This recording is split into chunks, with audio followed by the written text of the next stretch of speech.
All clear, ठीक है। चलो, introduction to the stock market. Stock market is a barometer of economy. ये तो आप सभी लोग जानते हैं कि स्टॉक मार्केट बैरोमीटर है इकोनॉमी का। कैसे? कि स्टॉक मार्केट की जो मूवमेंट्स होती है ना, आप उसको सिर्फ ट्रेडिंग के तौर पे मत देखो। जब मार्केट गिरता है, मार्केट किन वजहों से गिरता है? मार्केट कब गिरता है? जब सेलिंग आती है। और सेलिंग क्यों होती है? जब लोग अपने स्टॉक्स को बेच के बाहर निकलते हैं। मान लो मैंने कोई होल्डिंग करके रखी है काफी लंबे टाइम से, क्योंकि मुझे अभी तक यकीन था कि कंपनीज अच्छा परफॉर्म कर रही है, तो मैं उनके अंदर होल्ड करके बैठा रहूंगा और मुझे जैसे जैसे वो ग्रो करेंगे मुझे पैसा आएगा।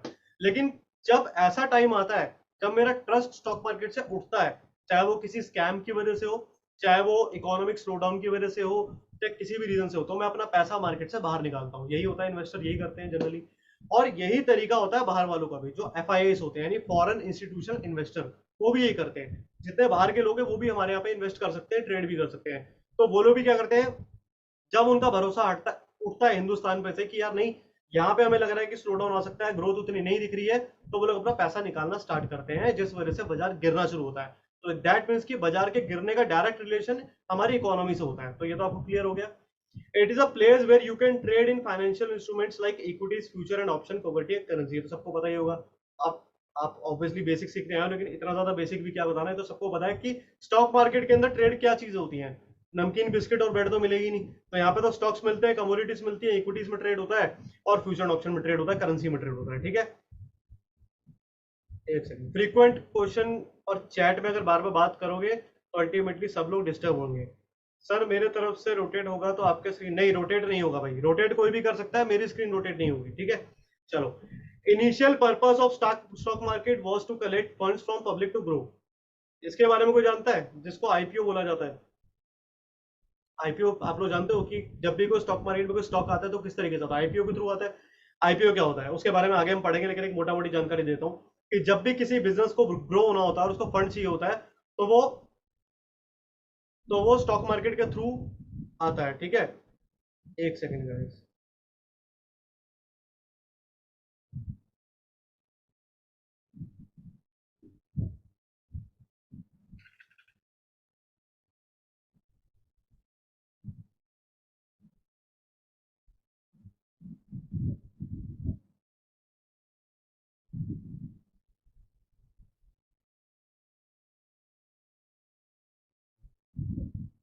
ठीक है, तो जब भी किसी कंपनी को ग्रो होना होता है, उसे फंड चाहिए होता है, तो फिर वो स्टॉक मार्केट के का ही एक रास्ता होता है उसके बाद, जिसके थ्रू उसको फंड्स मिलते हैं। तो यहाँ तक क्लियर हो गया, आगे बढ़ते हैं। Nowadays stock market is widely known for future and option trading, obviously सब ये यही तो हमारा मुद्दा है। मेन मुद्दे की बात ये है कि आज के टाइम पे इक्विटीज को हर कोई भूल चुका है, आईपीओ को हर कोई भूल चुका है, लॉन्ग टर्म इन्वेस्टमेंट को हर कोई भूल चुका है, सिर्फ फ्यूचर एंड ऑप्शन, इसके अलावा उसको कुछ जानना ही नहीं है। स्टॉक मार्केट को डायरेक्टली इज इक्वल टू लिखता है अगर फ्यूचर एंड ऑप्शन लिख देता है, उसको मतलब ही नहीं है कि स्टॉक्स भी कोई चीज होती है भाई। स्टॉक्स के बाद ही तो ये सब चीजें आई हैं। एक्चुअल जो स्टॉक मार्केट का बेस है वो तो स्टॉक से ही है। स्टॉक मार्केट का मतलब स्टॉक का मार्केट। अब आप स्टॉक को ही भूल चुके हो, आप इक्विटीज को ही भूल चुके हो, आपने उसी को एकदम लात मार दी कि चल हट, मैं तो ऑप्शन यार। जब तक आप उसको नहीं सीखोगे आप इधर कैसे बढ़ोगे आगे? मेन बेस तो वही है। ठीक है, चलो आगे बढ़ते हैं। Demat and trading account is required to invest and trade, obviously कि हर धंधे के अंदर स्टार्ट करने से पहले कुछ ना कुछ करवाना पड़ता है। आज अगर मैं कोई दुकान स्टार्ट करता हूँ तो मुझे क्या लेना पड़ता है? GST certificate, incorporation certificate government से लेने पड़ते हैं, उसके बिना तो काम ही नहीं चलेगा। ऐसे ही अगर आप धंधे में, यानी स्टॉक मार्केट है मेरा बिजनेस, ये बिजनेस ही है, अगर आप इसके अंदर बिजनेस करने आ रहे हो तो आपको डीमैट एंड ट्रेडिंग अकाउंट चाहिए होगा, उसके बिना आप काम स्टार्ट नहीं कर सकते। तो ये आपका बेसिक रिक्वायरमेंट हो गया जो चाहिए स्टॉक मार्केट में ट्रेड करने के लिए और इन्वेस्टमेंट के लिए भी। You can assume stock market as other professions like a departmental store और किराना शॉप। फिर हाँ, इसके बारे में बात कर चुके हैं, मैं लाइव सेशन में बहुत बार बताता हूँ कि स्टॉक मार्केट को जिस दिन आप एक किराना शॉप या डिपार्टमेंटल स्टोर के साथ कंपेयर करना स्टार्ट करोगे ना, आपको बड़ा मजा आएगा। आपको लगेगा नहीं यार, अब लग रहा है कि ये बिजनेस है, ये कोई गैम्बलिंग नहीं है। क्यों? क्योंकि वहां पे क्या होता है, एक शॉप ओनर क्या करता है, शॉप ओनर की अपनी खुद की कॉस्टिंग भी होती है भाई। दुकान रेंट पे ली, सामान डाला, रॉ मटेरियल डाला। रॉ मटेरियल कहाँ से लेके आ रहा है? रॉ मटेरियल लाने की भी बहुत सारी जगह होती है, जैसे हमारे यहाँ पे, जैसे हमारे भाई, सबको आवाज आ रही है? क्योंकि मेरे को इंटरनेट अनस्टेबल का यहाँ पे एक अभी नोटिफिकेशन आया है। आवाज आ रही है, स्क्रीन आ रही है, सबको क्लियर है? दोबारा पूछ रहा हूँ।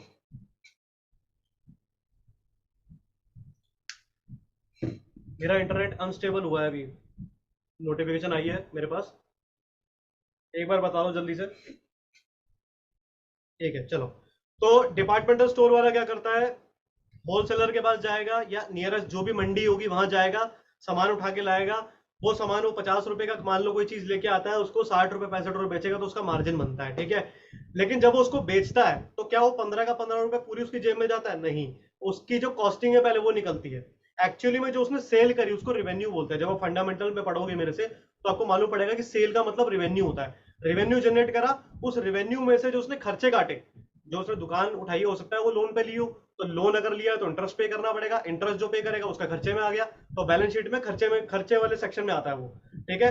तो उसने लोन की रीपेमेंट करी, उसने अपने सैलरी दी, जो लड़के रखे हुए हैं उसने दुकान का किराया दिया, बिजली दी, जो रॉ मटेरियल खरीदा था उसकी कॉस्टिंग दी, तब सब कुछ निकालने के बाद जो बचा वो उसका नेट प्रॉफिट। तो तब जाकर के उसका नेट प्रॉफिट निकलता है। तो वो नेट प्रॉफिट का आपको पता क्या रेशियो होता है? एक डिपार्टमेंटल स्टोर पे नेट प्रॉफिट क्या रेशियो होता है आपको मालूम है?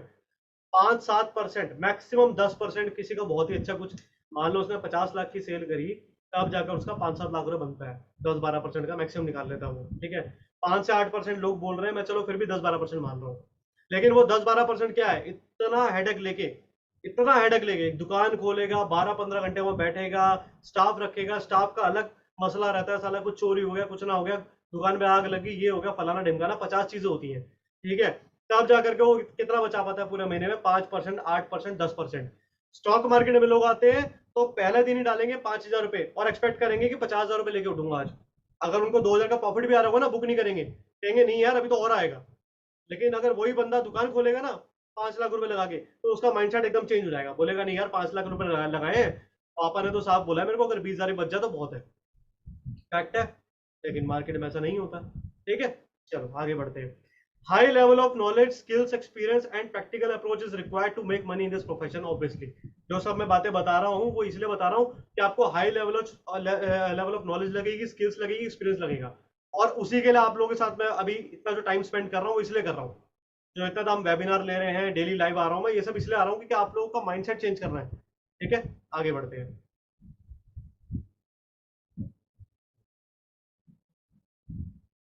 What are exchanges and how they work. चलो अब सीधा हमने ये समझ लिया मार्केट क्या है क्या नहीं, ये सब पता लग गया हमें, कैसी अप्रोच रखती है स्टॉक मार्केट को, किस तरीके से देखना है, डीमैट ट्रेडिंग आउट की रिक्वायरमेंट होती है, सब चीजें होती हैं। अब आगे बात करते हैं कि मार्केट के अंदर काम किस तरीके से करने हैं, हमारे पास क्या मोड है, हमारे पास कितने एक्सचेंज है, कितना इंडाइसिस है, क्या क्या चीजें, वो बात करते हैं। तो what are exchanges and how they work, ठीक है।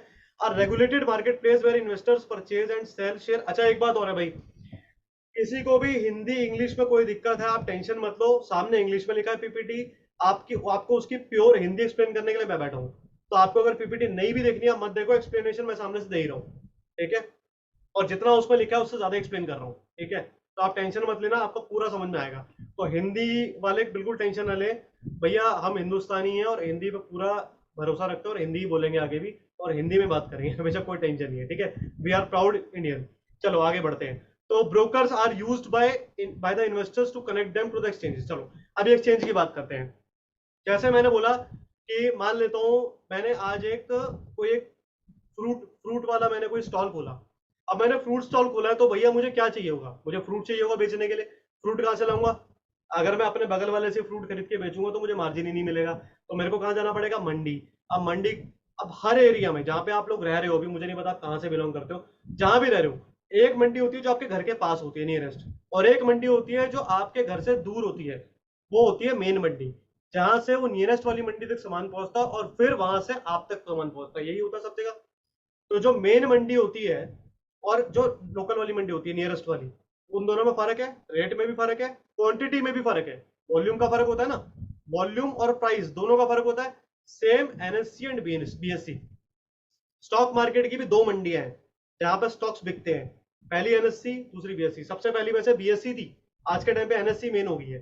सबसे पहला जो एक्सचेंज आया था बीएससी आया था, आप सबको पता होगा, बॉम्बे स्टॉक एक्सचेंज, जितने एक्सपीरियंस लोग हैं सबको पता है। तो मान चलो इसको उल्टा कर देते, मान लेते बीएससी पहला, एनएससी दूसरा। लेकिन हुआ क्या, जैसे से टाइम बीतता चला गया, जैसे से टाइम आगे बढ़ा, लोगों ने एनएससी पे ट्रेड करना ज्यादा स्टार्ट कर दिए, एनएससी पे वॉल्यूम ज्यादा आना स्टार्ट हो गया, बीएससी कहीं ना कहीं पीछे रह गया टर्नओवर के मामले में। जब एनएससी पे वॉल्यूम ज्यादा आना स्टार्ट हुआ तो लोगों ने फर्स्ट प्रेफरेंस ही एनएससी को देनी स्टार्ट कर दी, और आज तक वो प्रेफरेंस चेंज ही नहीं हुई है। आज भी एनएससी को ही ज्यादा वैल्यू दी जाती है, बिकॉज उसके उसमें हाई वॉल्यूम है। अभी आपने सुना होगा सेंसेक्स के ऑप्शंस लॉन्च हुए हैं, सबने सुना होगा, लेकिन आप कितने लोगों के ब्रोकर के पास, कितना लोगों का ब्रोकर ऐसा है जो सेंसेक्स का ऑप्शन आपको अलाउ कर रहा है ट्रेड करने के लिए? बहुत रेयर होगा। ठीक है, अभी हम जिसके साथ जुड़े हैं एलिस ब्लू के साथ, उन्होंने अलाउ कर दिया है, तो बहुत कम ब्रोकर से अलाउ किया है। क्यों अलाउ करा, कम ब्रोकर ने अलाउ करा है? जीरोधा ने कर दिया, मुझे पता नहीं, कर दिया हो सकता है, लेकिन सेंसेक्स के ऑप्शन 1-1.5 महीने पहले से चालू हो गए थे, शायद उससे भी पहले से, बट अब जाके वो आने शुरू हुए हैं, क्योंकि वॉल्यूम नहीं होता वहां पे, उस एक्सचेंज पे वॉल्यूम नहीं होता, लोग जाते ही नहीं, वहां इंटरेस्ट ही नहीं है लोगों का। ठीक है, अभी आपको पता है एक कॉन्फ्लिक्ट आया था पीछे कि सेंसेक्स की एक्सपायरी फ्राइडे को होती है, तो अपने एनएससी ने क्या डिक्लेयर करा कि भैया हम लोग भी फ्राइडे को करेंगे बैंक निफ्टी की एक्सपायरी। तो क्या हुआ, सडनली एकदम से सब कुछ चेंज हो गया कि नहीं यार ये कैसे होगा, ऐसे कैसे होगा, नहीं नहीं आप तो दूसरे एक्सचेंज को मारने में लगे हो, तो आप क्या करो, आप एक काम करो, आप अपनी एक्सपायरी को शिफ्ट कर दो वेडनेसडे पे, हमारी वाली फ्राइडे को रहने दो। तो दोनों के बीच में सेटलमेंट हुआ, तो अभी फ्राइडे को सेंसेक्स की एक्सपायरी होती है और वेडनेसडे को अब आपका बैंक निफ्टी हुआ करेगा सितंबर से। ठीक है, तो क्या हुआ है शुरू से ही, जब से एनएससी आया, एनएससी ने बीएससी का सारा वॉल्यूम खा लिया। आज के टाइम में ज्यादातर लोग एनएससी पे, सेम जैसे हमारे यहाँ पे कॉन्सेप्ट है, बड़ी मंडी पे ज्यादा माल गिरता है और ज्यादा वहां पे रेट कम होते हैं। ठीक है, यहाँ पे रेट कम होने का कोई कॉन्सेप्ट नहीं है, लेकिन वॉल्यूम का मेन गेम है, वॉल्यूम ज्यादा है। अगर किसी को मान लो 10 लाख शेयर उठाने हैं, तो वो अगर बीएससी पे जाएगा तो शायद हो सकता है कि 10 लाख की उसको डेप्थ ना मिले, मतलब वहां पे हो सकता है सैलरी ना मिले, लेकिन अगर एनएससी पे आएगा ना, तो सेम टाइम पे उसके सारे के सारे शेयर जो है वो वॉल्यूम में हो सकते हैं, मतलब सारे के सारे शेयर जो डिसॉल्व हो जाएंगे, पता भी नहीं चलेंगे, 10 के 10 लाख शेयर गायब हो जाएंगे। ठीक है, अगर कोई 10 लाख शेयर भी किसी किसी भी शेयर, जैसे किसी बड़े शेयर में डालेगा, तो आपको पता लगेगा कि 10 लाख का वॉल्यूम ट्रेड हो गया तुरंत ही। ठीक है, ये होता है। चलो आगे बढ़ते हैं, अब इसके बारे में जान लो, एनएससी बीएससी के बारे में। एनएससी माने नेशनल स्टॉक एक्सचेंज, बीएससी माने बॉम्बे स्टॉक एक्सचेंज, बहुत सिंपल सी टर्म है। Broking facilities are used by investors to buy and sell the shares. Broking facility क्या है? एनएससी एंड बीएससी ने बोला कि भैया हम अपने पास जो है ना, ये नहीं बिठाना चाहते हैं, कोई स्टाफ नहीं रखना चाहते हैं, कुछ नहीं करना चाहते, इंफ्रास्ट्रक्चर नहीं लगाना चाहते हम कुछ भी। हम एक काम करेंगे, हम मीडिएटर्स रखेंगे। ठीक है, हम डायरेक्टली कस्टमर से इनके पास नहीं जाएंगे, हम मीडिएटर्स रखेंगे। उन मीडिएटर्स का काम होगा पूरी जनता को अपने पास लेके आना और ट्रेडिंग वॉल्यूम हमें बढ़ा के देना। तो वो क्या करेंगे, उन्होंने ब्रोकर को हायर किया कि भैया एक काम करो, तुम हमारे से टोकन ले लो। आप लोगों को कितने लोगों को पता भी नहीं होगा कि एनएससी एंड बीएससी का टोकन मिलता है। उस टोकन के अलग अलग वैल्यू है, कोई टोकन 15 लाख का आता है, कोई 20 लाख का आता है, कोई 1-1 करोड़ के भी टोकन आते हैं। तो टोकन क्या होते हैं? लेट सपोज मैंने फिनएक्सपर्ट नाम से ब्रोकिंग स्टार्ट करी, फिनएक्सपर्ट्स ब्रोकिंग प्राइवेट लिमिटेड, और मैं एक्सचेंजेस में गया, मैंने अप्लाई किया कि यार मेरे को ना एनएससी बीएससी आप मतलब दोनों के ही मुझे ये चाहिए, ट्रेडिंग ये बनना है पार्टनर, तो मेरे को ब्रोकरशिप का लाइसेंस चाहिए। तो मैं क्या, उन्होंने बोला ठीक है, आपको क्या करना है, आपको क्लाइंटेज वाला काम करना है या आपको ट्रेडिंग करनी है, या आपको बंदे बिठा के ट्रेडिंग करवानी है? तो मैंने बोला मुझे क्लाइंटेज वाला काम करना है, जो जीरोधा कर रहा है। तो बोलेगा ठीक है, आप एक काम करो, 25 लाख रुपए जमा करा दो और कुछ फॉर्मेलिटीज वो कर दो, डॉक्यूमेंटेशन जमा कराओ, हम पहले आपका पूरा चेक करेंगे कि आपका बैकग्राउंड क्या है क्या नहीं, वो सब चीज चेक करके अगर हमें लगेगा कि आप रिलेवेंट हो, तो फिर आपको हम ओके कर देंगे। तो तब जा करके उनको एक टोकन दिया जाता है। उस टोकन, अब आप जाओगे ना किसी ब्रोकर की साइड पे, तो वहां पे देखना नीचे नंबर दिया होता है। ठीक है, टोकन नंबर बोलते हैं, रजिस्ट्रेशन नंबर भी बोलते हैं वो लोग, उनका नीचे मेंशन होता है, तो वही नंबर होता है। उस नंबर को मिलने के बाद ब्रोकर एफिलिएट हो जाता है एनएससी बीएससी के थ्रू, एंड देन वो अपनी पब्लिसिटी कर सकता है, क्लाइंट्स के ट्रेडिंग डीमेट अकाउंट ओपन करवा सकता है, और जितनी भी कार्रवाई है वो आगे की कर सकता है, जैसे कि अदर ब्रोकर्स करते हैं। तो ये हो गया सिंपल सा फंडा। तो एनएससी बीएससी ने क्या बोला कि भैया आप लोग क्लाइंट्स बनाओगे, हम आपको ट्रेडिंग फैसिलिटी प्रोवाइड करेंगे, आप वो सेम फैसिलिटीज आगे प्रोवाइड करोगे, और आप बीच में हो सिर्फ कमीशन चार्ज करोगे। आपका काम सिर्फ कमीशन चार्ज करने का है, आप किसी का पैसा खा नहीं सकते, आप किसी का पैसे का डिपॉजिट अपने पास मार नहीं सकते। आपका काम है सिर्फ उनको ट्रेडिंग फैसिलिटी प्रोवाइड करना और उनसे कमीशन चार्ज करना, वो भी बेयर मिनिमम। उसके भी रूल्स रेगुलेशन है, वो भी सब मेंशन है। ठीक है, ये हो गया ब्रोकर, जिसको मीडिएटर बोला जाता है। 50 NSE and 30 BSE stocks are chosen in order to give us an overall prediction of the market। ठीक है, ये तो क्लियर है। एनएससी के अंदर 50 स्टॉक्स होते हैं, बीएससी के अंदर 30 स्टॉक्स होते हैं। ठीक है, एनएससी के अंदर 50 स्टॉक्स जो होते हैं, एक एनएससी ने एक बकेट बना दी अपनी, उसको उसका नाम इंडेक्स दे दिया है कि निफ्टी 50 इंडेक्स के अंदर 50 स्टॉक्स आएंगे। उन 50 स्टॉक्स के अंदर जो मूवमेंट आएगी, उस मूवमेंट के अकॉर्डिंगली मार्केट मूव करेगा। ठीक है, आपने अगर देखा कि सेंसेक्स आज 500 पॉइंट चढ़ गया, तो सेंसेक्स 500 पॉइंट चढ़ गया, सेंसेक्स कैसे चढ़ गया? सेंसेक्स को कौन चढ़ाएगा भाई? सेंसेक्स को चलाने वाला कौन है? वो 30 स्टॉक्स जो है, जो यहाँ पे लिखा है ना बीएससी 30, तो ये जो स्टॉक्स है ये चलाएंगे सेंसेक्स को। ये 30 स्टॉक्स के अंदर अगर मूवमेंट आ रही है, तो सेंसेक्स ऊपर जा रहा है, अगर 30 स्टॉक्स के अंदर सेलिंग आ रही है तो ये नीचे आ रहा है। ठीक है, क्लियर है। ऐसे ही एनएससी के अंदर 50 स्टॉक्स अगर चलेंगे, 50 नहीं भी चले, ऐसा जरूरी नहीं कि 50 के 50 चले, अगर 50 में से 20 स्टॉक भी चल रहे हैं और वो 20 की 20 स्टॉक ऐसे जिनकी वेटेज ज्यादा है तो मार्केट ऊपर आएगा। मैं तो कह रहा हूं अगर 50 में से 10 भी चल रहे हैं और उन 10 की वेटेज ज्यादा है तो मार्केट ऊपर आएगा। ठीक है, तो आपको ये भी कॉन्सेप्ट समझना पड़ेगा कि किन स्टॉक्स की वेटेज ज्यादा है कम है, आपको गूगल पे मिल जाएगा। ठीक है, चलो आगे बढ़ते हैं। NSC is India largest and world fourth largest stock exchange. ये आप पढ़ लो, आपको अगर नहीं पता तो ये आपको पता लग जाएगा, नहीं तो गूगल पे सब चीजें मिल जाती है। एनएससी जो है इंडिया का लार्जेस्ट है, हमने ऑलरेडी डिस्कस कर लिया कि एनएससी में ज्यादा वॉल्यूम होते हैं, एंड वर्ल्ड का फोर्थ लार्जेस्ट है। ठीक है, जो कि बीएससी अभी तक पहुंच नहीं पाया, आगे भी नहीं लगता कि पहुंच पाएगा। ठीक है, Asia's first stock exchange was BSC, अभी हमने ऑलरेडी बात कर ली इसके बारे में। Also it is the world's fastest stock exchange, world का फास्टेस्ट स्टॉक एक्सचेंज भी है, तो उसके बाद भी वॉल्यूम नहीं है यहाँ पे। तो उसी को प्रमोट करने के लिए उन्होंने सेंसेक्स के ऑप्शन ले आए कि भाई सेंसेक्स के ऑप्शन निकालेंगे तो हो सकता है वॉल्यूम आना स्टार्ट होगा। ठीक है, चलो आगे चलते हैं। यहाँ तक कोई दिक्कत किसी को? इंस्टेंट स्लाइड हो चुकी है, फटाफट पूछ लो, दो चार लोगों के आंसर मिल जाएंगे जो भी पूछेगा। ठीक है, किसी को कोई क्वेश्चन नहीं है, चार पांच लोग हैं, लोगों के रिप्लाई आ गए हैं, बढ़ते हैं आगे। अब आ जाते हैं वर्किंग पे।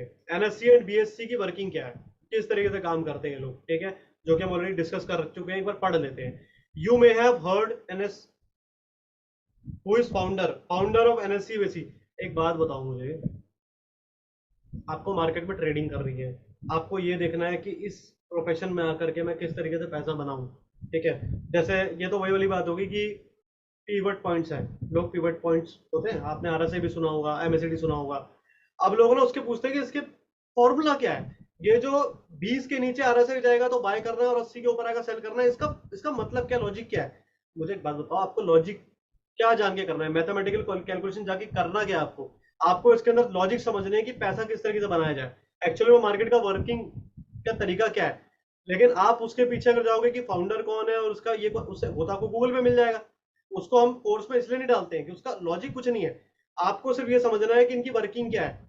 भाई इसका मैं इसके बारे में पढ़ रहा हूँ तो उसका इसका काम क्या है। जिस चीज का काम ही नहीं पढ़ के तो उसका भाई हमने कोई एग्जाम तो देना नहीं है, हमने स्टॉक मार्केट को यूज करना है एज अ प्रोफेशन, पैसा बनाना है। हमने इसके पढ़ाई लिखाई करके कोई एग्जाम तो देना नहीं है कि भैया हमारी कोई बहुत बड़ी जॉब लगने वाली है। ठीक है, तो इसलिए हम लोग को वो चीजें हमने इसमें डाली नहीं है जो चीजें हमारे लिए है ही नहीं। ठीक है, आगे बढ़ते हैं। You may have heard Sensex and Nifty previously. These both are indexes which reflect NSE and BSE reflect. ठीक है, हमने ऑलरेडी बात कर ली है कि निफ्टी जो है वो एनएससी को रिफ्लेक्ट करता है और सेंसेक्स जो है वो बीएससी को रिफ्लेक्ट करता है। ठीक है, जब भी आप निफ्टी वर्ड सुनो दैट मींस कि वहां पे एनएससी की बात हो रही है, जब भी आप ये सेंसेक्स का वर्ड सुनो तो समझ लो कि बीएससी की बात हो रही है। ठीक है, सेंसेक्स मतलब बीएससी के स्टॉक्स और निफ्टी मतलब एनएससी के स्टॉक्स, सिंपल है। The value of Sensex and Nifty increases if the price of any of the NSE और BSE stock rise. सिंपल है, जब भी NSE और BSE के स्टॉक्स में राइज या फॉल आएगा तो इनके इंडेक्स भी ऊपर नीचे होंगे। सिंपल कॉन्सेप्ट है, मे बी पॉसिबल काफी लोगों को ये भी ना पता हो आज तक कि जब उनके स्टॉक्स में कुछ ऊपर नीचे होता है तो इनके इंडेक्स में होता है। ठीक है, दोबारा से मैं रिक्वेस्ट कर रहा हूँ, काफी सारे लोग ज्वाइंड है, मे बी पॉसिबल आप लोगों को कुछ काम पड़े, संडे का दिन है, बीच में घर वाले भी डिस्टर्ब करेंगे, 50 काम हो सकते हैं। कुछ लोग मैं देख पा रहा हूँ वीडियो में घर से बाहर निकल के भी ज्वाइन कर रहे हैं, मे बी शायद घर पे जो है भाभी जी डांट रही होंगे कि आज के दिन क्या कर रहे हो। तो सतबीर जी देख रहा हूँ मैं आपको। ठीक है, तो करना क्या है आपको, अगर कुछ दिक्कत लग रही है तो उसको वीडियो को स्टॉप कर दो, कोई बात नहीं, रिकॉर्डिंग मिल जाएगी, आराम से देखना तसल्ली से। बड़ा सेशन है, मैं भी अपना सब कुछ छोड़ छाड़ के आगे बैठा हूँ मैं यहाँ पे। ठीक है, मेरे घर पे बहुत बड़ी पूजा थी आज, रुद्र अभिषेक था, करके पूरा प्रॉपर सब कुछ कर कर आके मैं आके यहाँ पे बैठा हूँ तसल्ली से। तो आप लोगों से ये रिक्वेस्ट है कि प्रॉपरली देखो, इसको समझो मैं क्या बताना चाह रहा हूँ। इनफैक्ट अगर किसी को नई भी स्क्रीन देखनी है ना, सिर्फ हेडफोन लगा लो उतना भी बहुत है। मेरे को अपने समझाने के ऊपर कॉन्फिडेंस है कि आपको समझ में आ जाएगा। चलो आगे बढ़ते हैं। The business has to be registered to stock exchange if it wants capital from investor. Then it lands in the market with an IPO. Clear है? जब भी किसी बिजनेस को, चाहे वो गोलगप्पे वाला हो, चाहे चाट पापड़ी वाला हो, चाहे कुछ भी हो, जैसे आज गोलगप्पे चाट पापड़ी वाले ही हैं जो बीकानेर स्वीट बना के बैठे हैं। ठीक है, कभी भी किसी को ये मत करना कि भैया ये कहाँ तक जा पाएगा। गोलगप्पे चाट पापड़ी वाले ही हैं जो बीकानेर भुजिया जिनकी आ गई है। बीकानेर भुजिया का आईपीओ आया है, नहीं आया? कौन थे वो? यही थे गोलगप्पे चाट पापड़ी वाले, जिन्होंने आगे जाके भुजिया बनाई, फिर उसके बाद आज वो यहाँ बैठे हुए हैं। तो किसी को भी अंडर एस्टिमेट मत करो कि ये बंदा आईपीओ नहीं ला पाएगा, ये बंदा कहां तक हो जाएगा। हर किसी बंदे के माइंड में अपना सब कुछ सेट होता है कि मुझे कहां तक जाना है, सबके गोल सेट है, ठीक है। वो लोग आपकी तरह नहीं करते कि आज गया है उनको आज ही ऑप्शन के अंदर मारना है 50,000 रुपये और आज ही जीरो करना है। उनके गोल सेट होते हैं कि मैं 50,000 लगाऊंगा, मैं 500 ही बनाऊंगा बेशक, लेकिन लॉन्ग टर्म का मेरा गोल सेट है कि मुझे आज से 10 साल बाद कहाँ जाना है। तो गोलगप्पे चाट पापड़ी वाले आज पता नहीं कहाँ पहुंचे हुए, बीकानेर भुजिया का आईपीओ आ चुका है भैया, ठीक है। जिसने नहीं भी खानी शुरू कर दी उसने आईपीओ आने के बाद खानी शुरू कर दी है, ठीक है। तो हर कोई पहुंचता है, हर किसी का आईपीओ आ सकता है मार्केट में, कोई बड़ी बात नहीं है। जब उन बिजनेस को रिक्वायरमेंट होती है पैसों की, तो वो रुक करते हैं मार्केट का, वो जाते हैं स्टॉक मार्केट में और एक्सचेंजेस को बोलते हैं कि भैया हमारा अभी तक का ये परफॉर्मेंस है, रेड हेरिंग प्रोस्पेक्ट है, देख लो ये हमारी परफॉर्मेंस है, हमने अभी तक ऐसा परफॉर्म किया है, हम आगे भी ये करने वाले हैं, हमारा प्रोजेक्शन है। प्रोजेक्शन का मतलब आगे जो करने वाले हैं हम वो दिखा देते हैं, भैया इस हिसाब से रहने वाला है। अब आप बताओ क्या हमारी कंपनी इतना मतलब एलिजिबल है कि आप उसको स्टॉक मार्केट में लेके आ पाओ। तो सेबी जो है वो पूरा का पूरा उनका सब कुछ सारा रिकॉर्ड देखती है, एंड देन उसके बाद उनको अलाउ किया जाता है कि ठीक है आपका आईपीओ आ सकता है, और फिर उनकी सारी अलग जो अदर कंडीशन है वो फुलफिल की जाती है। देन उनका आईपीओ होता है, आप अप्लाई करते हो, और अगर अच्छी कंपनी होगी तो ऑब्वियसली आप देखते हो कि 100 गुना तक खुल जाती है, कोई बड़ी चीज नहीं है। मतलब एक दिन में लोगों का पैसा डबल हो जाता है आईपीओ आते ही, बहुत होता है सब, आपको पता ही होगा। तो किसी भी बिजनेस को आप लिस्ट कराया जा सकता है, लेकिन आपका बिजनेस सही होना चाहिए और वैलिड होना चाहिए, इलॉजिकल नहीं होना चाहिए, ठीक है। Investors gate dividend from for each share, ठीक है। इन्वेस्टर को डिविडेंड मिलता है जब बिजनेस ग्रो होता है। जब मान लो मैंने कंपनी फॉर्म करी, आईपीओ लेके आया, मैं उसको लिस्ट करा दिया स्टॉक मार्केट में, अभी वो ग्रो हो रही है, लोग पैसा लगा रहे हैं, वो ग्रो हो रही है, मैं मेरे पास जो पैसा कलेक्शन हो रहा है लोगों का, मैं उससे अपने बिजनेस में पैसा लगा के मैं अपने बिजनेस को ग्रो कर रहा हूँ। अब मैंने देखा कि पूरे साल के अंदर मुझे 10 करोड़ रुपए का प्रॉफिट हुआ नेट में। अब मेरे पास ऑप्शन है, या तो मैं उस 10 करोड़ को अगेन बिजनेस में लगा दूं और उसके स्टॉक प्राइस को ग्रो करा दूं, पॉसिबिलिटी है, या फिर मैं उस 10 करोड़ रुपए को जनता में बांट दूं एज अ डिविडेंड, ये भी पॉसिबल है। एज अ डिविडेंड मैंने बांट दिया, पॉसिबिलिटी है ना। अब अगर डिविडेंड बांटूंगा तो भी अल्टीमेटली जनता का फायदा है, और अगर बिजनेस में लगाऊंगा तो भी उनका फायदा है, क्योंकि स्टॉक प्राइस बढ़ेगा तो भी उनको फायदा होगा। तो ये मेरे ऊपर डिपेंड करता है। मैं एक general meeting, annual general meeting करूंगा, उसमें मैं इस चीज को सबसे डिस्कस करूंगा क्या करना चाहिए। तो जो मैक्सिमम वोटिंग होती है उसके अकॉर्डिंग सारी चीज होती है, ठीक है। NSC and BSC are in charge of regulating all the transaction, सबको पता है एनएससी एंड बीएससी जो है वो स्टॉक मार्केट के माई बाप है। इनके हिसाब से सारे ट्रांजेक्शन होते हैं, और अगर कुछ फ्रॉडुलेंट ट्रांजेक्शन होते हैं तो वो कैंसिल कर दिए जाते हैं। डिविडेंड हर शेयर में क्यों नहीं मिलता, logic behind this, dividend her share में क्यों मिलेगा भाई, हर शेयर में नहीं, हर कंपनी डिविडेंड क्यों देगी, क्वेश्चन ये होना चाहिए आपका, हर कंपनी क्यों देगी। जिस कंपनी को प्रॉफिट आया ही नहीं वो शेयर क्या करेगी, और जिसको आया है वो उसके ऊपर है कि वो शेयर करना चाहती है या बिजनेस में लगाना चाहती है, मैं ऑलरेडी एक्सप्लेन कर चुका हूं, ठीक है। आगे बढ़ते हैं, segments in the stock market, ठीक है। यहां तक क्लियर है, बढ़े आगे। अब हम धीरे धीरे आगे बढ़ते जा रहे हैं, थोड़ा लेवल बढ़ता जाएगा। अब कहीं कोई दिक्कत है पूछ लो।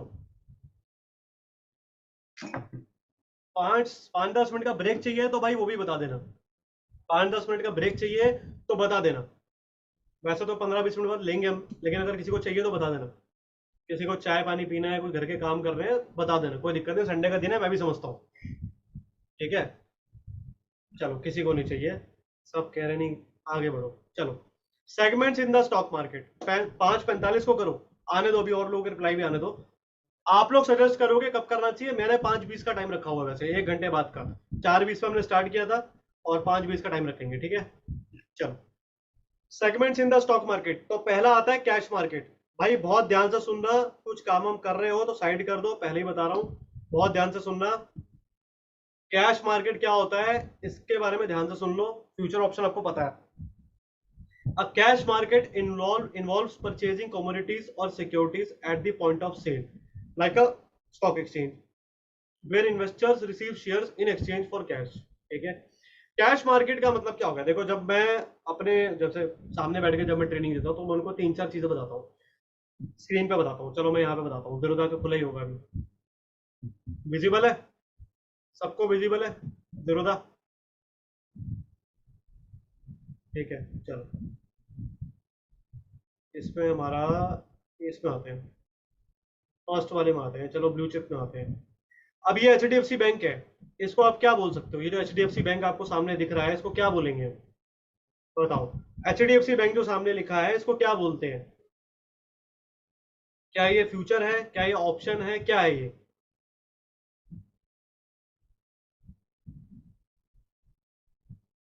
इंडेक्स है नहीं, उमेश जी इंडेक्स कैसे हो जाएगा? हाँ ठीक है, स्क्रिप्ट इक्विटी ठीक है। तो काफी लोग रिप्लाई आ गए हैं, अब इस पर डिस्कस करते हैं। शेयर है ठीक है। तो जो H D F C, ICIC, Kotak, Bajaj finance, TCS, ITC, Sun Pharma, Infy, DLF और एसबीआई, ये जितनी भी हैं इन सबको मल्टीपल बोल सकते हो आप, शेयर भी बोल सकते हो, इक्विटी भी बोल सकते हो, कैश मार्केट के स्टॉक भी बोल सकते हो, कैश मार्केट के स्टॉक, मैं इसको कैश नहीं बोल रहा हूँ, मैं कैश मार्केट के स्टॉक बोल रहा हूँ।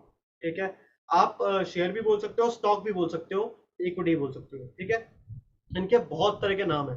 ठीक है, कई प्रोफेशनल प्लेयर हैं जिनको कैश बोलते हैं, कई लोग इसको इक्विटी बोलते हैं, कई लोग इसको स्टॉक बोलते हैं, कई लोग इसको शेयर बोलते हैं, और कई लोग इसको आपका कैश कैश मार्केट बोलते हैं। अब कैश मार्केट का मतलब क्या होता है? देखो, कैश मार्केट का सिंपल सा कॉन्सेप्ट है कि जब भी मैं इसको परचेज कर रहा हूं, मैंने आज अगर इसको बाय किया, जब मैंने इसको बाय करा, ठीक है, मैं इसमें एक ही क्वांटिटी मान लो मैंने ले ली, तो मेरे को कितने की पड़ी? 1562 रुपए की। ठीक है, आइसबर्ग आते हैं, रेगुलर ऑर्डर में आते हैं। 1562 रुपए की एक क्वांटिटी मैंने इसकी परचेज कर लेता हूं मैं आज। तो ये 1562 रुपए जो मैंने लगाए हैं, ये क्या हुआ? ये क्या किया मैंने? ये 1562 क्या है जो मैंने लगाया इस स्टॉक के अंदर? जो मैंने 1562 रुपए पे कर दिए मार्केट को, और मैंने ये स्टॉक परचेज कर लिया, तो ये क्या बन गया मेरे लिए? क्या बन गया ये? इन्वेस्टमेंट। मेरे लिए बन गया लॉन्ग टर्म इन्वेस्टमेंट। ठीक है, और हमेशा ध्यान रखना, लॉन्ग टर्म इन्वेस्टमेंट को आप एसेट भी बोल सकते हो, और जो आपका एसेट होता है वो आपका एसेट कैश से कम नहीं होता। आज मैंने गोल्ड पहना हुआ है, गोल्ड पहना है, ये सब गोल्ड पहना है, ये कैश से कम नहीं है। मैं इसको जा करके, कभी भगवान ना करे जरूरत पड़ जाए, तो मैं इसको जा करके कहीं पर रखवा के कैश ले सकता हूँ कि नहीं ले सकता? बताओ। जो मैंने गोल्ड पहना है, मैं कहीं जा करके रखवा करके कैश ले सकता हूँ ना? कोई भी ले सकता है, मैं क्या? तो जो एसेट होता है, इन्वेस्टमेंट होती है, एसेट होता है, वो कैश होता है, इक्विवेलेंट टू कैश होता है। इवन एक्सचेंज भी कर सकते हैं, बिल्कुल सही आंसर है। हम उसको एक्सचेंज भी कर सकते हैं, बार्टर सिस्टम भी कर सकते हैं। हो सकता है मेरे को एक चेन पसंद आया सोने की, तो मेरे किसी दोस्त ने हो सकता है कुछ और पहना है जो इसकी वर्थ के बराबर हो, तो मैं बोलूंगा भाई काम कर, तू ये ले ले, तू मेरे को अपना दे दे। वो बोलेगा ठीक है भाई, तू मेरे से ले जा, कुछ टाइम बाद वापस एक्सचेंज कर लेंगे। होता है ना ये, क्योंकि उसको पता है कि कल को लेके भाग भी गया तो टेंशन नहीं है, भाई मेरे पास तो उतनी वर्थ की चीज है ना। तो इसीलिए वो कैश मार्केट बोला जाता है। मैं आपको ना इस वाले कॉन्सेप्ट से, ये जो लिखा हुआ है, अगर इस पे चलोगे ना, कुछ नहीं समझ में आने वाला। ठीक है, अगर इस पे चलोगे तो कुछ नहीं समझ में आएगा। इसलिए मैं आपको एकदम देसी लैंग्वेज में समझाता हूँ। कुछ लोग तमिलनाडु से भी एडिड है, हो सकता है उनको ना समझ में आए, इतनी हम हिंदी में बात करते हैं, बट अगर उनको थोड़ी बहुत भी हिंदी आती है तो वो समझ में आएगा मैं क्या बोलना चाहता हूँ। असेट और आपकी investment is equal to cash, equivalent to cash. ठीक है, और उसमें बार्टर भी कर सकते हो आप। ठीक है, क्लियर है? तो इसलिए कैश मार्केट बोला जाता है, क्योंकि ये हम इसको एनी टाइम सेल करेंगे तो हमारा पैसा आ गया। ज्यादा से ज्यादा क्या होगा? 2 4 5% ऊपर नीचे होगा, दैट्स इट। लेकिन वो कैश ही है, आप उसको कैश ही मानो। ठीक है, अब आ जाते हैं हम, इसको साइड कर देते हैं, आप चलते हैं हम। फ्यूचर, फ्यूचर मार्केट क्या होता है? Cash is equal to asset, yes. Future market क्या होता है भाई? अब इसको समझ लो ध्यान से। फ्यूचर मार्केट जो है हमारा, इसको पहले पढ़ लेते हैं। अब future market is an auction where participants buy and sell commodity and futures contracts for delivery on a specified date looking for. ठीक है, क्लियर है, ये समझ में आ गया। अब मैं समझाता हूँ फ्यूचर मार्केट का मतलब क्या होता है। एक ऐसा कॉन्ट्रैक्ट जो बायर और सेलर के बीच में हो जाता है। ठीक है, पहले समझो फ्यूचर मार्केट, उसके बाद समझाऊंगा क्या चीज, फिर सामने हम जीरोधा पे चलेंगे वापस। ठीक है, क्या है ना, जीरोधा बहुत फेमस है, हालांकि मैं जीरोधा में करता नहीं, मेरा पोर्टफोलियो भी जीरो आपने देखा होगा, मैं करता तो अपने ब्रोकर के पास हूँ, लेकिन जीरोधा के आजकल फेमस बहुत है, सबको पता है, इसलिए हम उसी को यूज करते हैं। चलो, फ्यूचर मार्केट क्या होता है? बायर और सेलर के बीच में कॉन्ट्रैक्ट हो जाता है कि मेरे भाई जैसे इस महीने, अगर मान लो अगस्त के पहले ही दिन, जिस दिन मंथ स्टार्ट हुआ था, उस दिन किसी ने एक कॉन्ट्रैक्ट किया, एक बायर ने एक सेलर से कॉन्ट्रैक्ट कॉन्ट्रैक्ट किया कि मेरे भाई तू मुझे ना ये माल बेच दे, तू मुझे 2 लाख रुपए का माल बेच दे, मैं तुझे 31 तारीख को वापस कर दूंगा, क्योंकि कंपलसरी है। एक्सचेंजेस ने उसको बोला हुआ है कि इस कॉन्ट्रैक्ट की वैलिडिटी 31 तारीख तक की है, तो वो 31 तारीख को उसको वापस करना पड़ेगा। अगर वो नहीं करेगा तो एक्सचेंजेस ऑटोमेटिकली स्क्वायर ऑफ कर देंगे। स्क्वायर ऑफ का मतलब होता है कि जो भी उसने बाय करा हुआ उसको सेल कर देंगे बिना आपकी परमिशन के। उनको पूरा परमिशन है, उनको पूरा सब कुछ अलाउड है कि वो कर सकते हैं। ये देखो, यहाँ पे आ जाते हैं, फ्यूचर लगा लेते हैं। चलो किसका लगा, एचडीएफसी का लगा लेते हैं। ये रहा एचडीएफसी बैंक का अगस्त का फ्यूचर, ठीक है। अब एक तो आपने ये समझ लिया, अब इसको दूसरे तरीके से समझते हैं। देखो सितंबर का लगाते हैं चलो, क्योंकि हम लोग ऑलमोस्ट मंथ एंड के पास ही खड़े हैं। सितंबर में आते हैं, ठीक है। भाई ये जो सबसे ऊपर वाला है, सबसे ऊपर वाला एचडीएफसी बैंक है, ये कैश है, ठीक है। ये इसको आप इक्विटी बोल लो, आप स्टॉक बोल लो, आप कुछ भी बोल लो, शेयर बोल लो, जो मर्जी बोल लो। ये कैश का स्टॉक है, और ये इसका सितंबर का फ्यूचर है। अगस्त वाला हटा देता हूँ मैं। सितंबर का फ्यूचर है, कितना गैप आ रहा है? 1562 रुपए, 1561 रुपए 50 पैसे आ रहा है इसका कैश। और यहाँ पे ये आ रहा है सितंबर का फ्यूचर 1574 रुपए, ठीक है। एक मिनट रुको guys।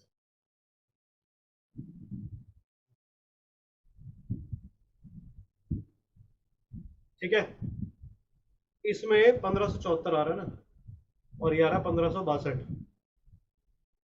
अब इसमें और इसमें कितना गैप है भाई? यहाँ पे गैप कितना है? अगर आप देखोगे ऑलमोस्ट कितना है, 14 15 रुपए मान लेता हूँ। 15 रुपए गैप है। ये जो 15 पॉइंट का गैप है ना, 12 13 जो भी है, चलो हमने 15 ले लिया, रख ली 13 ले लो, चलो कोई बात नहीं, 15 15 ले लिया हमने। 15 पॉइंट का गैप है, ये लो 13 लिख देते हैं, छोड़ो, ठीक है। 13 पॉइंट का जो गैप है ना, ये क्या होगा?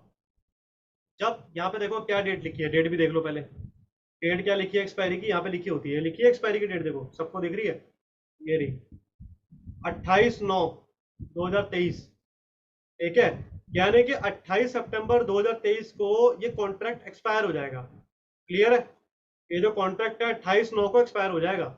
अगर कोई बंदा इसके अंदर बाय करता है, एचडीएफसी बैंक का सितंबर का फ्यूचर बाय करता है, तो उसको 28 तारीख यानी 28 सितंबर से पहले इसको स्क्वायर ऑफ करना है। अगर वो नहीं करेगा तो एक्सचेंजेस यानी कि एनएससी ऑटो स्क्वायर ऑफ कर देगा, ठीक है। 28 तारीख को 3:15 3:20 से पहले पहले ऑटो स्क्वायर ऑफ हो जाएगा ये। क्लियर है?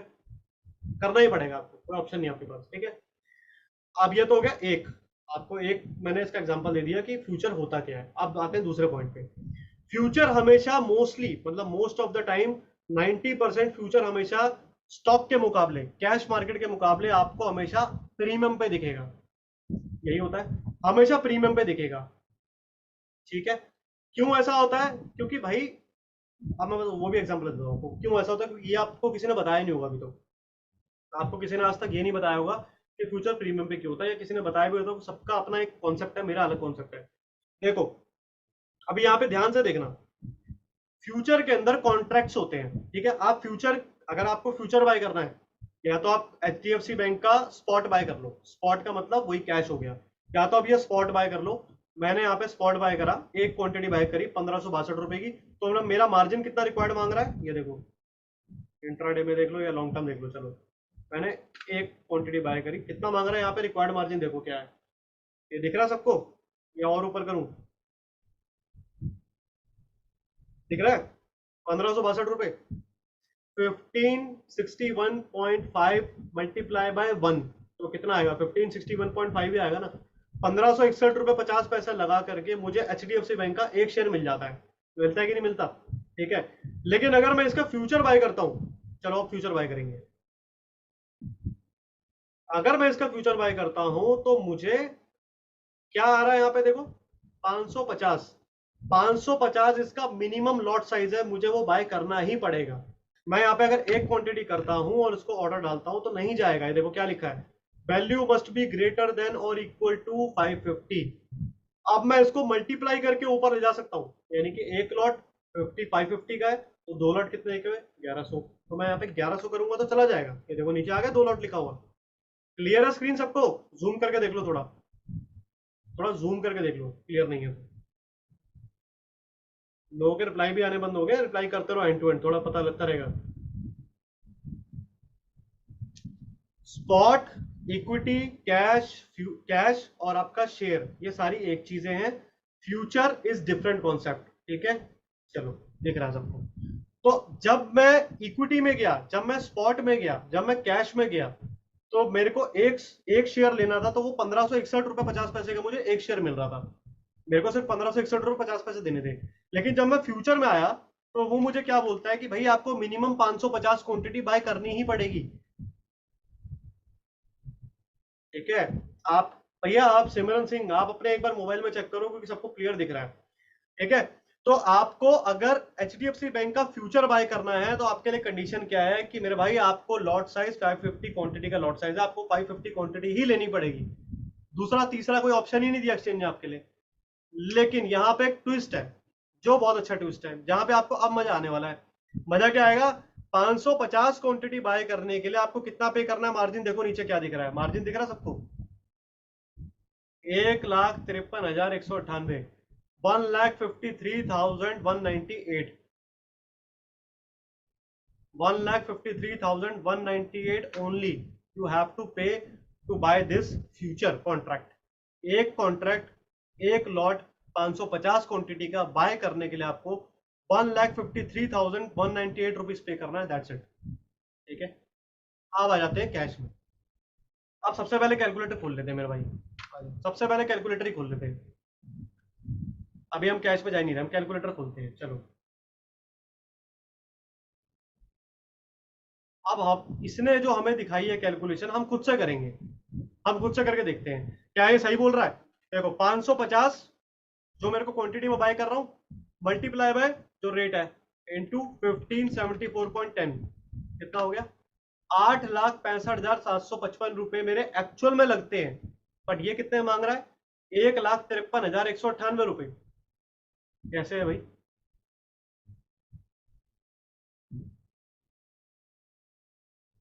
हाँ जी, कैसे, कोई बताएगा? 5 मिनट के बाद थोड़ा पॉज लेंगे हम, ठीक है? 5 मिनट के बाद बंद करेंगे, थोड़ा पॉज लेंगे।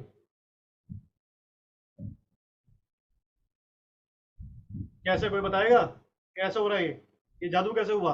एक्चुअल में 8,65,000 रुपए लगने थे मेरे, लेकिन यहाँ पे लग रहे हैं 1,53,198।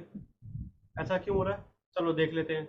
मार्जिन मिलता है, कॉन्ट्रैक्ट वैल्यू, ठीक है, चलो देख लेते हैं। अभी क्या करेंगे, अभी कैलकुलेशन करते हैं। अभी एक कैलकुलेशन देख, आप कैलकुलेशन देखते हैं यहाँ पे। 1,53,198 डिवाइड बाय 8,65,700 मान लेते हैं भाई। 18%। वो कह रहा है जो 8,65,000 रुपये आपको पे करना था ना, उसका आप मेरे को 8,65,000, यही है। 1,53,198 रुपए लग रहे हैं कितने में से? 8,65 में से कितना हो गया? 17.71% हो गया। वो कह रहा 17.71% का मार्जिन पे कर दो बस आप। ठीक है, आपको ये बाय करवा दूंगा मैं। ठीक है। अब ये होता क्या है, 1,53,000 रुपये उसने आपसे सिर्फ एक स्पैन, स्पैन मार्जिन जिसको बोलते हैं, ठीक है, वो एक कलेक्ट कर लिया कि अगर इन केस, मतलब आप बाय तो कर रहे हो बट अगर कुछ ऊपर नीचे होता है, ऊपर जाएगा तो आपका फायदा ही है, अगर नीचे जाता है तो मैंने एक मोटा मोटी अमाउंट पकड़ लिया है। एक्सचेंजेस ने बोला एक 5-7% का अमाउंट आपसे हम ले लेते हैं डिपॉजिट टाइप में। ठीक है, 5-7%, 10%, कभी 15%, कभी 20% तक भी चला जाता है, डिपेंडिंग अपॉन द वॉलेटिलिटी। आजकल मार्केट में वॉलेटिलिटी ज्यादा है तो ज्यादा ले रहा होगा, जब कम हो जाती है, जब बिल्कुल ही मार्केट रेंज में आ जाता है तो 5% में काम हो जाता है। तो वो बोलता है कि आपको 8.5 लाख लगाने की जरूरत नहीं है, आप मुझे 5% दे दो, आप मुझे 8% दे दो, वॉट एवर, आप एक बार इसको करके देखोगे कैलकुलेट, आपको पता लग जाएगा। आप मुझे उतना परसेंट दे दो, मैं आपको अलाउ करता हूँ कि आप 550 क्वांटिटी बाय कर लो और उसको होल्ड करो बिंदास, कोई दिक्कत नहीं है। जब तक आपका 1,53,000 रुपये आपके अकाउंट में खड़ा है तब तक एक्सचेंजेस को कोई दिक्कत नहीं है। जिस दिन वो पैसा जाएगा आपका स्टॉक कट जाएगा, तो आपकी पोजीशन को एग्जिट कर देगा। सिंपल है ना? तो ये आपने मेरे से 1,53,000 रुपये लिए, जिस दिन वो 1,53,000 रुपये चला गया तो आप मेरे को क्या वापस करोगे? खत्म, जीरो। ठीक है, तो आप कुछ नहीं वापस कर सकते मेरे को, पूरा लॉस। मोस्टली क्या होता है, जो ब्रोकर्स होते हैं 70 to 80% लॉस पे काट देते हैं। 70 to 80% लॉस आपका आपका इस पे आएगा तो ऑटोमेटिक कट जाता है वो, मोस्टली, मतलब जीरो तक का वेट नहीं होता। लेकिन समटाइम होता है कि गैप अप या गैप डाउन ही खुल गया, आपने 1574 का बाय किया एचडीएफसी और मार्केट में कुछ ऐसा हुआ कि ये जो एचडीएफसी है वो खुला ही सीधा 1450 पे। पॉसिबल है, क्यों नहीं है? बिल्कुल पॉसिबल है, कुछ भी पॉसिबल है फ्यूचर में। तो फ्यूचर की तो सर्किट भी खुलती रहती है, आपको पता है। पहली सर्किट लगेगी लेट सपोज 10% की, अगली फिर लग जाएगी 10% की। फ्यूचर्स की तो सर्किट भी खुलती रहती है। सब कुछ पॉसिबल है मार्केट में, कुछ भी ऐसा नहीं जो पॉसिबल ना हो। ठीक है, चलो, अब ये कॉन्सेप्ट क्लियर है। अब ये जो आपने 8.5 लाख का माल 1,53,000 रुपए में ले लिया, तो इसके अगेंस्ट में कुछ तो लेगा एक्सचेंज आपसे। मार्केट आपसे कुछ तो मांगेगा कि भाई मैं आपको इतना बड़ा बेनिफिट दे रहा हूं, मुझे भी तो कुछ चाहिए। खाली मुझे ब्रोकरेज दोगे क्या बस? तुम्हारी ब्रोकर से मेरा क्या भला होगा? मैं तुम्हें मोटा मोटी 7 लाख रुपए का बेनिफिट करवा के दे रहा हूँ, मुझे भी तो कुछ चाहिए। कुछ ब्याज लूंगा, कुछ तो लूंगा। तो क्या लूंगा? क्या मांग रहा हूं मैं तुमसे? मैं तुमसे मांग रहा हूँ प्रीमियम। मैं तुमसे बोल रहा हूँ भैया चलो फटाफट प्रीमियम निकालो अपनी जेब से। ठीक है। एचडीएफसी बैंक का अगर आपको स्टॉक बाय करना था तो आपको 8,65,000 रुपये पे करना था 550 क्वांटिटी बाय करने के लिए। क्लियर है? लेकिन जैसे ही आप फ्यूचर में आए तो आपको 1,53,000 रुपये दे करके पूरी 550 क्वांटिटी बाय हो गई। लेकिन उसके अगेंस्ट में आपको नुकसान क्या लगा? एचडीएफसी बैंक का अगर आप स्टॉक बाय करते तो 1,562 रुपए का आपको मिल जाता। लेकिन जब आपने फ्यूचर बाय करा तो 1,574 रुपए का मिला। अब देखो यहाँ पे पहले ही नुकसान बुक हो गया ना। नुकसान देख लेते हैं कैसे बुक हो गया। 1574 माइनस 1561.5, 12.50 इंटू 550, 7875, 6875 इन 6875 तो आपने पहले ही पे कर दिए। 6875 रुपीज आपने पहले ही पे कर दिए मार्केट को। जैसे ही H D F C bank, यानी कि जैसे ही मार्केट अपनी एक्सपायरी की तरफ चलती है, H D F C bank जैसे ही एक्सपायरी की तरफ जाएगा जो 28 सितंबर की है, तो ये जो दोनों रेट देख रहे हो आप, 1574 और 1562, ये दोनों रेट्स, ये दोनों रेट्स, ये वाला और ये वाला, ये दोनों बराबर हो जाएंगे, सेम रेट पे आ जाएंगे। उस टाइम पे जो भी रेट चल रहा होगा यहाँ पे स्पॉट में, उससे मैच कर जाएगा फ्यूचर। तो मार्केट को आपके 6875 रुपए का तो बेनिफिट मिल ही रहा है। ठीक है।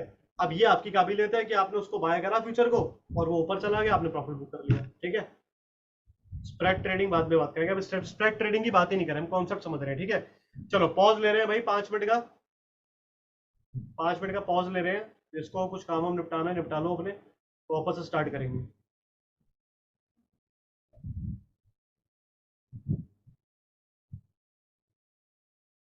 ठीक है। चलो।